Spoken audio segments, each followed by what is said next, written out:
Today we are going over modulation. Modulation! Let's go.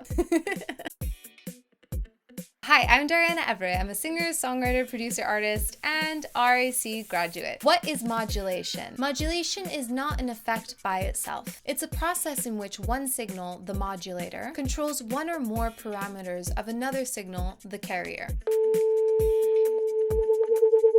Modulation is used by several audio effects, known collectively as modulation effects. Most affect the input signal via mainly oscillators and envelopes. So these are kind of technical terms, but they kind of allow us to really maybe understand a bit better. Oscillators are a periodic oscillating signal that moves between a minimum and a maximum value. Envelopes will often refer to the amplitude of a signal. So you'd have an attack, decay, sustain, and release. You'll be able to adjust each parameter within an envelope shaper, which you might find in some of these modulation effects. Modulation effects. LFO, or low frequency oscillator, is an electronic frequency usually below 20 Hz and creates a rhythmic pulse or sweep. This is used to modulate musical equipment such as synthesizers and to create audio effects such as vibratos and tremolos. Okay, so next we have tremolo, which is a fast variation in amplitude or volume. On your tremolo, you will have these parameters: depth and intensity. Adjust the amount of amplitude variation that the tremolo effect will cause. Rate and speed adjusts how fast the tremolo will move. Shape will alter the envelope of the tremolo. Tap tempo for the tremolo. You can tap the tempo. Ratio using quarter notes, eighth notes, 16th notes to get a specific time of your tremolo. Level will control the output of your tremolo. Vibrato.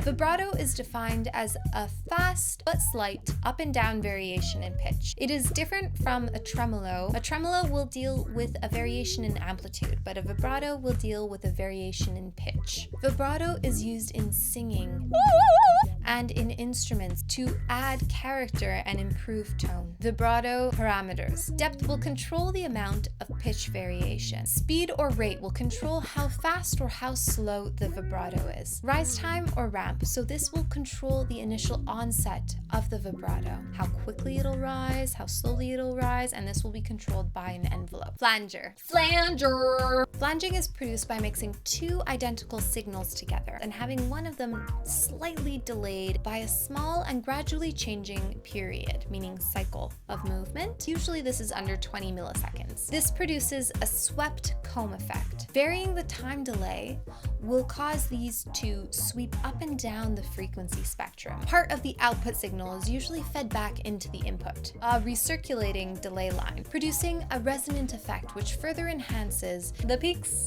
and the valleys. Let's hear a flanger on my voice. On a sine wave. On a chord. Chorus. Chorusing uses several pitch-modulated delays. Delay times in chorusing are typically longer than flanging, and the effect is more thickening than sweeping. So here is a chorus on my voice. On a sine wave, and on a chord. So pro tip is trying these out on a bunch of different sound sources. You'll often hear flangers on like guitar pedals, but it's also fun to try it on, I don't know, a harp, your voice, a hung, a kalimba. Play around, break the rules. Like, we don't have to make sense. Like, it doesn't have to sound exactly how it's meant to sound or how it's traditionally been used. There's so many fun, cool ways to add effects and use these effects. So really, I invite you to be super playful, and the pro tip is break the rules. Rules, you see them, you break them. That's the fun of it. Like, what are these rules? I mean, they're not really rules, they're kind of guidelines. So I hope this video clarified and helps with modulation. Remember, it's just two signals that need each other to create change and magic. So I hope this helps. There's so many fun ways to use them, and really it's just learning how they sound on different sound sources. So much fun getting to do these for you guys. I'm gonna continue this series of audio production 101. So we're going over the basics, and then we're gonna go into simple mixing techniques, advanced mixing techniques, how to set up your sessions. So if you guys have any video suggestions, please write them down below, and I'll see you in the next video. Bye.